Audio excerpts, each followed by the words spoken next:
투데이 모닝콜입니다. 지난주 전국에서 동시다발로 발생한 대형 산불이 강풍을 타고 계속해서 크게 번지고 있습니다. 현재 경남과 울산 지역의 산불은 90% 안팎의 진화율을 보이고 있지만 경북 의성 지역 산불은 안동까지 번지면서 역대 세 번째로 큰 피해 규모를 기록했는데요. 산불 전문가 황정석 소장과 자세한 이야기 나눠보겠습니다. 소장님, 지금 화상 전화 연결돼 있습니다. 네, 반갑습니다. 네, 지금 상황 초기부터 현장에서 진행 상황을 직접 확인하셨잖아요. 일단 네. 내일은 비 예보가 있는데 양이 많진 않습니다. 앞으로 상황 어떻게 보시나요? 지금 이제 내일 비가 예보돼 있지만 한 1mm 내외로 지금 예상돼 있거든요. 그런데 문제는 오늘 좀 바람은 어제보다는 좀 잦아들었지만 습도에 문제가 있습니다. 지금 이제 의성 지역과 그 산불이 발생되고 확산되어 있는 지점에 오늘 오후 3시를 기점으로 습도가 10% 이하로 지금 떨어지는 지표가 나와 있거든요. 습도가 10% 이하로 떨어지면 산불 확산 속도가 평상시 한 30% 정도를 대비하면 한 3배에서 4배 정도 증폭될 가능성이 커서 사실 오늘 바람은 어제에 비하면 강풍은 없지만 습도의 문제 때문에 앞으로 굉장히 더 위험해질 가능성이 높고 내일 비가 와도 별 의미가 없을 것으로 보여집니다. 네, 습도가 떨어지면서 문제가 되고 있는 걸로 보이는데 경남 네. 산청과 울주 지역은 지금 진화율이 8, 90%대를 보였다가 다시 확산을 하고 있고 또 의성 산불은 안동, 청송, 영덕까지 번졌는데 이번 산불은 어떤 특이점이 있을까요?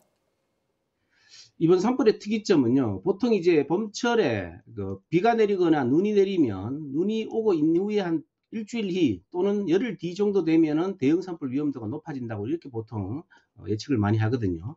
그런데 사실 눈이 녹기도 이내 다 녹기도 전에 발생했던 불이 대형으로 번졌다는 측면이 있고요. 또 한 가지는 어, 동시다발적으로 발생한 불 중에 상당수가 3단계 이상 대형으로 번졌다는 문제, 이런 문제가 지금 아주 매우 심각하게 원래 특별히 이제 두드러지게 나타나고 있습니다. 네, 산불이 확산을 하고 있기도 하지만 또 쉽사리 잡히지 않는 모습도 계속 나오고 있어요. 진화가 특히 어려운 요인이 있을까요? 사실 이게 의성 산불 같은 경우하고 산청 산불을 제가 직접 정밀적으로 조사해 봤는데요. 산불 발생 지점이 발화되자마자 바로 소나무 숲을 옮겨 탔거든요. 그리고 지금 이제 불이 번져나가는 방향이 저고도 지형입니다. 저고도 지형에서 계속 번져나가고 있다가 지금 안동 또는 영양, 청송 쪽으로 번져나가면 이제 높은 지대로 옮겨 타게 되는데 이번 산불의 특징이 저고도에서 빠르게 이동하고 그다음에 높은 산지로 접근하게 되면서 이제 향후에는 진화 작업 자체가 거의 불가능할 정도의 상황이 닥치기 때문에 하여튼 이런 부분이 이번 산불의 가장 특징적인 거라고 볼 수가 있습니다. 이 진화 작업 같은 경우에는 이 낮이냐 밤이냐 상황에 따라서도 달라지잖아요. 보통 어떤 방식으로 이루어집니까? 보통 이제 낮에는 이제 상승기를 많이 타기 때문에 진화 효율이 사실상 많이 떨어집니다. 그래서 보통 이제 밤에 이슬점이 높아졌을 때 진화를 하게 되면 어, 진화 효율이 올라갈 수가 있는데 문제는 지금처럼 한 3일 내지 4일 동안 이 넓은 면적이 탄화되고 있기 때문에 주간이든 야간이든 뭐 이슬점이 큰 차이가 없어 보이고요. 특히 문제는 초기 단계에 연무가 중심으로 탄화되다가 그리고 연무가 중심으로 탄화되면 불안전 요소가 많이 일어나는데 어제부터 이제 하연 중심의 산불 확산 속도가 보이거든요. 이렇게 된다면 사실 주간이든 야간이든 차이 없이 위험하게 확산될 수밖에 없다 이렇게 보고 있습니다. 근데 이 진화 작업 중에 현장에 투입됐던 공무원 한 분과 진화대원 세 분이 안타깝게 돌아가셨습니다. 진화대원들의 안전도 중요한 부분인데 지자체 소속 산불 진화대는 어떻게 구성이 되고 어떤 역할을 하나요? 사실 제가 이 부분을 참 오래전부터 많이 지적을 했는데요. 지금 우리나라 산불 진화대가 한 10,000여 명 정도 됩니다. 그중에 95%는 지자체 소속 산불 진화대인데 이분들은 연령대가 아주 높습니다. 90대까지 있고 80대, 70대도 수두룩합니다. 평균 연령이 65세, 지역별로 77세까지 닿고 있고 또 하나 그분들을 지휘하는 산림부서 공무원들 역시도 대부분 신규자들이 많고 이래서요. 사실 이분들이 제대로 된 교육훈련을 통해서 현장에 투입돼야 되는데 교육훈련, 특히 안전교육은 전혀 이루어지지 않고 있습니다.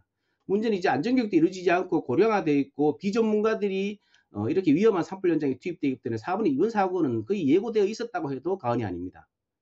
네, 이 원인을 또 살펴보면 과자 봉지를 태우다가 또 석묘 중에 발생했다 이렇게 이번에도 또 원인이 실화로 파악이 되고 있잖아요. 이런 경우에 처벌이 어떤지 궁금합니다.